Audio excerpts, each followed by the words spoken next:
Hi, this is Scott Sustachek, your host for CEO to CEO, the podcast from the CEO Roundtable. CEO Roundtable is a peer-to-peer organization that brings business leaders together to share wisdom, experience, and insights from the trenches. Today's episode is sponsored by IntroWorks, launching powerful B2B brands for more than 30 years. Learn more about them at intro.works.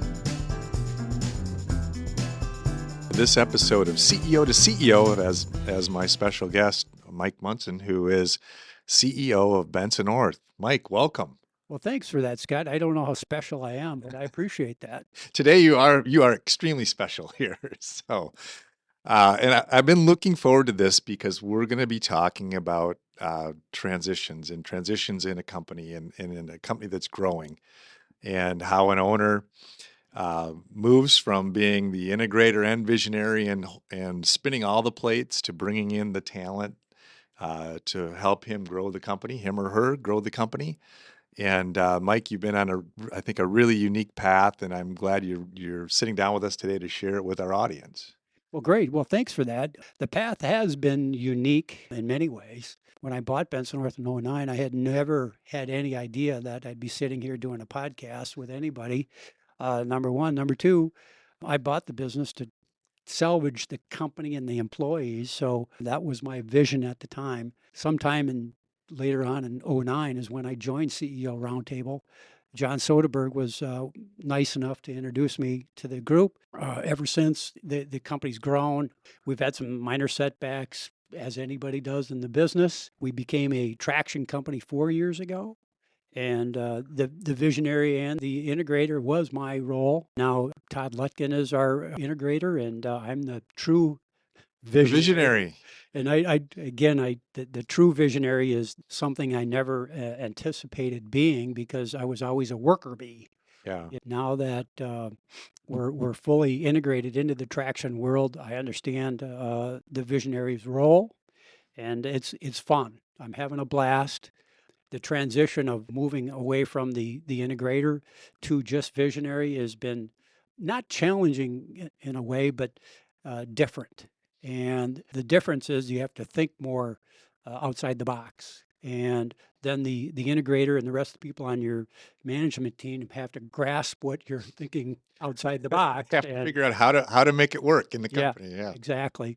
And as long as we're speaking about that, tomorrow we have our quarterly meeting, offsite meeting, and we're going through our VTO tomorrow and updating everything. And I do get to sit back a little bit and listen to my management team, and hopefully they listen to me, which I'm certain they do. But again, I'm looking forward to tomorrow's offsite quarterly meeting. Well, I think too, once you get used to that role of visionary and those quarterly meetings shift for you, you just mentioned you can sit back, right? You can sit back and sort of see this play out with the team and probably spot some weaknesses or areas where they might be missing. But it also opens your mind to other things that they're seeing that maybe you didn't see. So it's got to be a nice position for you. And that's really has taken place, Scott, in the last year and a half, that being able to spot those things. And it's been fun and interesting and hopefully rewarding for the other folks in the group, that they can take some of that, sometimes with a grain of salt, because you can be critical at times. And then you can see what the feedback is, which is always interesting to see how your management team responds to that. Yeah. And my management team has responded very well. We have a very strong integrator, and he's done a wonderful job keeping me and the rest of the people on track. Do you and Todd do same page meetings? Where you get together on a routine basis and just make sure that he's moving in the way you need him to, you're seeing things that he's seeing? Actually, we don't have formal meetings, but we have basically a meeting every day. And that is one thing that we talk about, is how he sees it, how I see it. We bounce ideas off and say, hey, I don't agree with that. Yeah. Which, that's a big part of it, running a business and being part of the management team, is not just always agreeing with what the visionary sees or wants. Somebody saying, Mike, I think you're off base, and here's what I think might be a better way to do it. And as an integrator, I think that's his role. Mm-hmm. If we go back in time a little bit, Todd and I have worked together for 22 years, and he finishes my sentences. I mean, it's incredible on Right. how like-minded we are. Well, I love the fact that you've got a daily cadence, right? Like you guys are checking in every day. Here's what's happening. Here's what happened yesterday. Here's where we're going today. Yeah. So I've got some PTO coming up, and They give you that they, as they I've earned it, I think. But yeah, they do give it to me. And Todd said the other day, Mike, take some time off.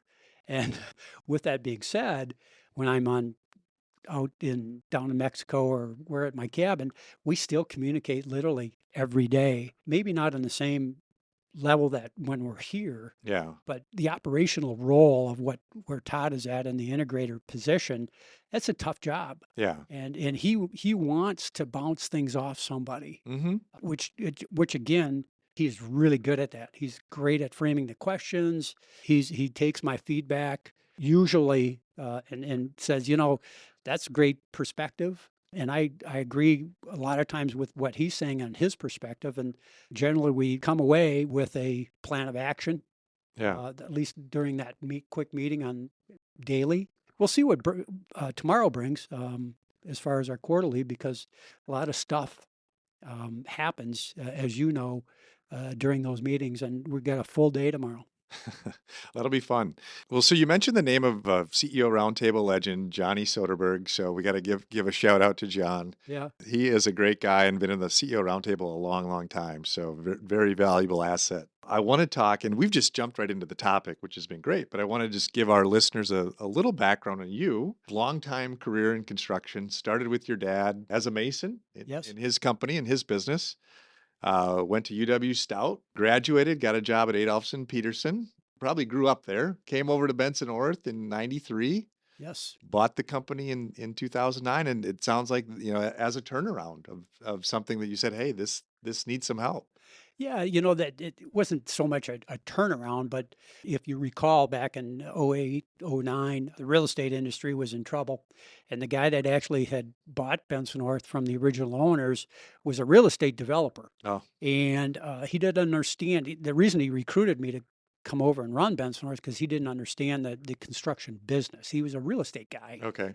And so when his back got against the wall, things changed for him. And hopefully, what the transaction that took place, I helped him, he helped me. Todd's still here, and many of the other guys back in '09 are still here with us.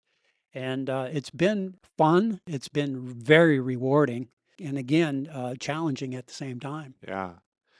And then you mentioned you've been married for 45 years. Congratulations on that. Your wife's artwork Yeah. all over your office here. Yeah. So she's clearly talented. She is not only talented, she's a wonderful person. She's done a wonderful, wonderful job with our two daughters. And we now have a grandson. And Oh, congratulations. yeah, she's doing a wonderful job with our little grandson, and he's 4 already. And we're neighbors, and so we spend a lot of time with our grandson, and Nice.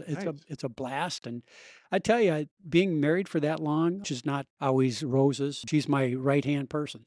Yeah. And then one of your daughters is in the business with you. She is, and she's been with Benson-Orth for 12 years now. She's just blossomed into a very integral part of the business, and she's on a junior table, and her and the rest of the folks from that table are going to come in and join us at her first 4 hours of the offsite meeting tomorrow. Okay. So she's integrated into Traction and EOS and understands it, and that's part of why I looking forward to it. Oh, yeah.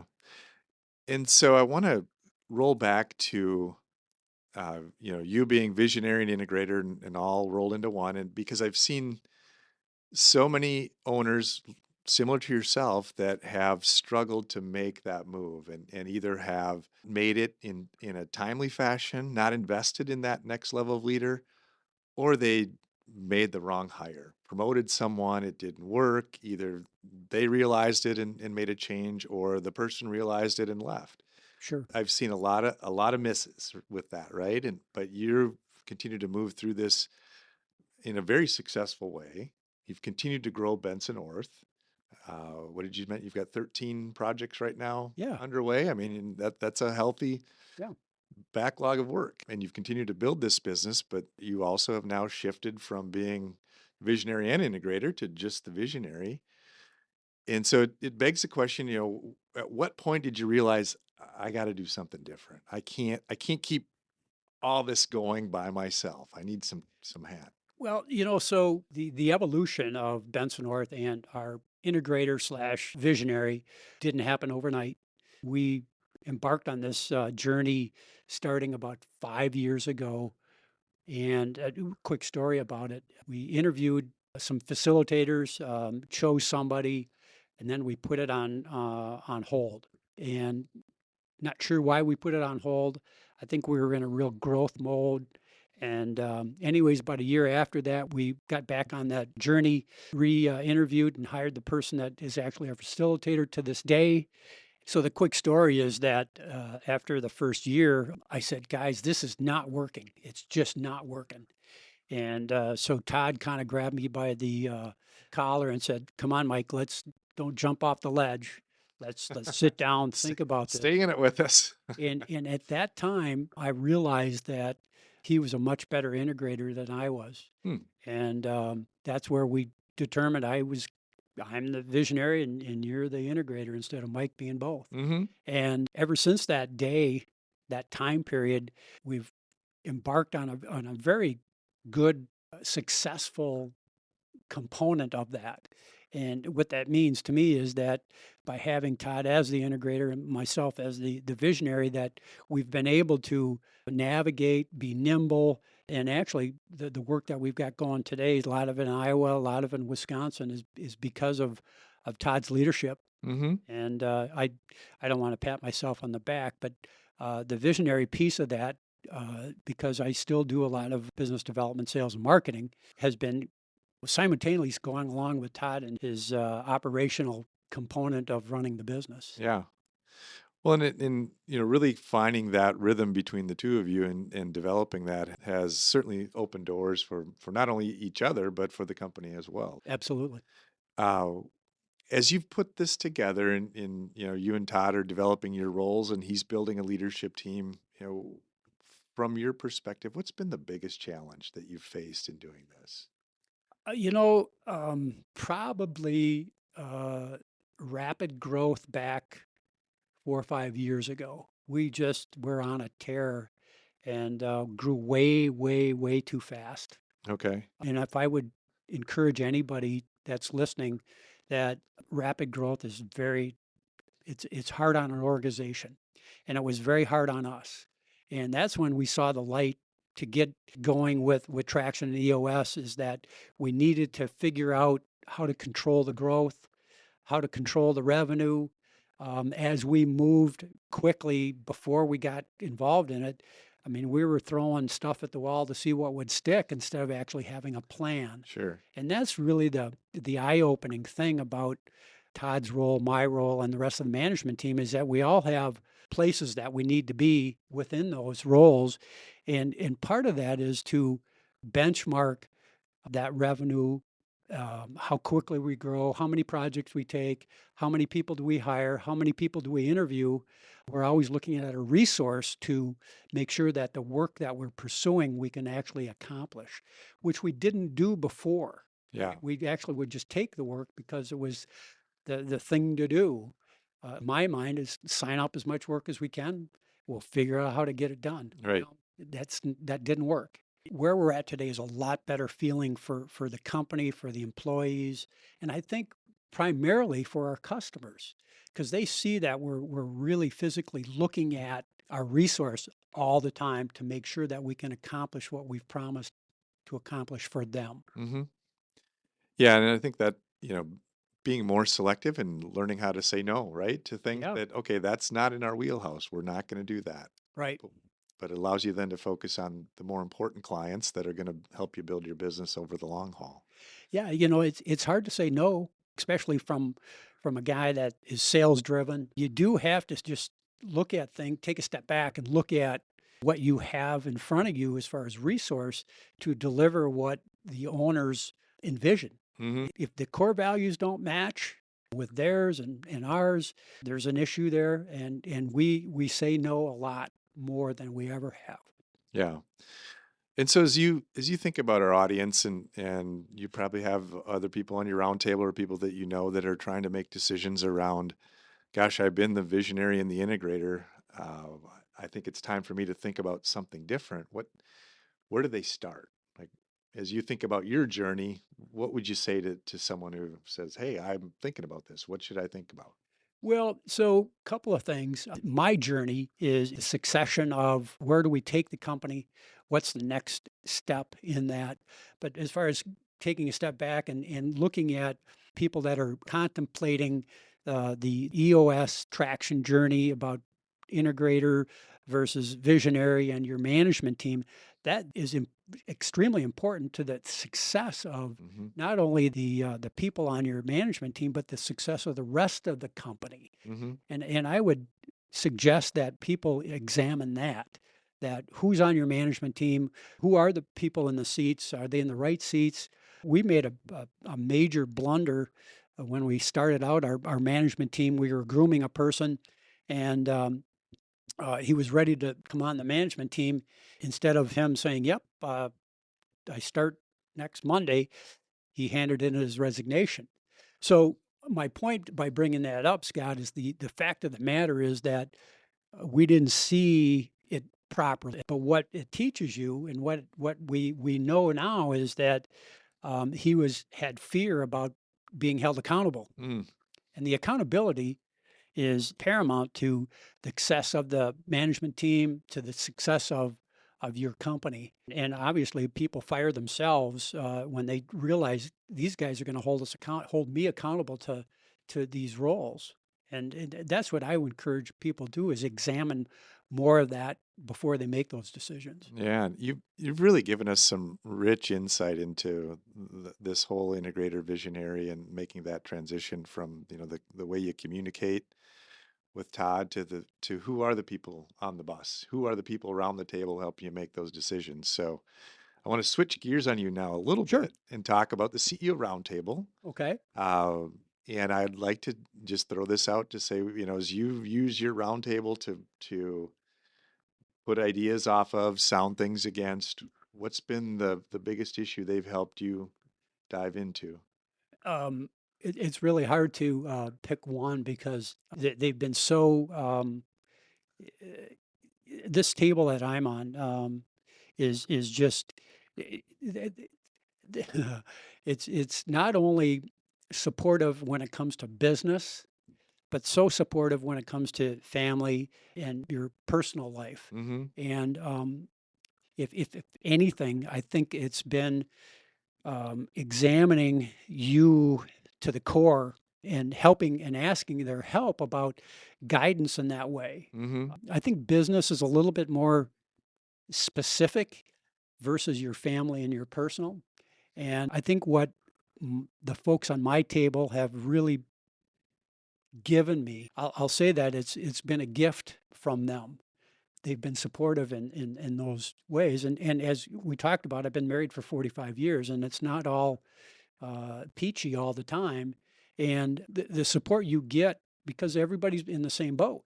Mm-hmm. And uh, family's the same way. Yeah. And of course, you can deal with the business piece of it a little bit more analytically than you can family and personal life.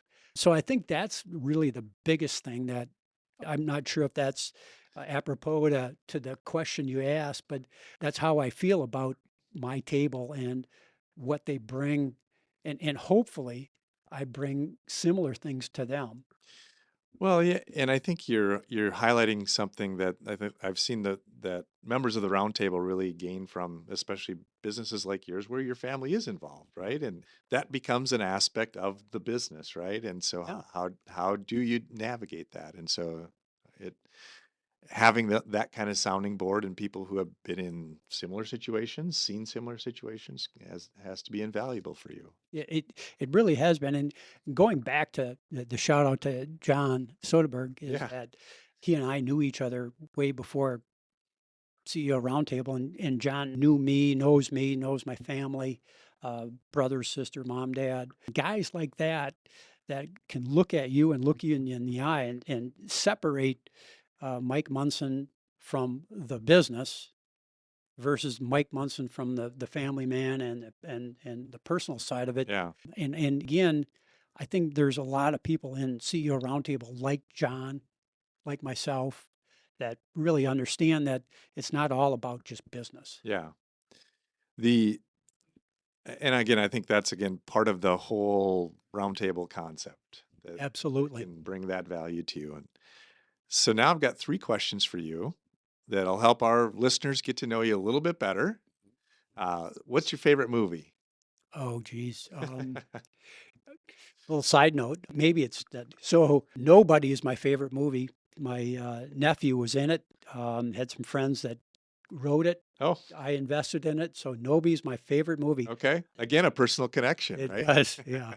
And to this day, Todd, our integrator, is involved in that Nobody piece too. I sold my rights to Todd. Anyways, I got a lot of movies that I like. Okay. Read a lot of books, and What are you reading now? That's another. I'm a Reacher fan, so I've read most of his books. John Grisham.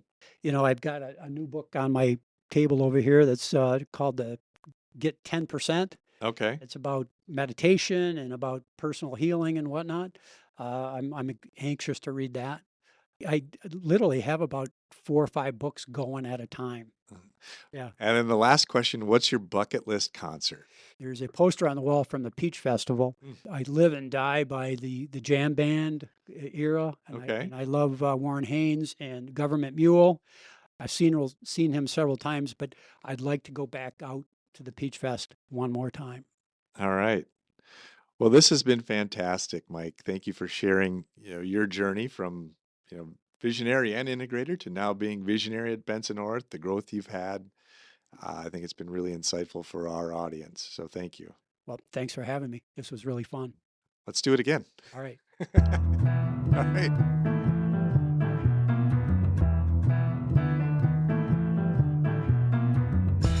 Thank you for listening to the CEO to CEO podcast, produced by Dave Swerdlick and the incredible team at Uptown Podcast Studios.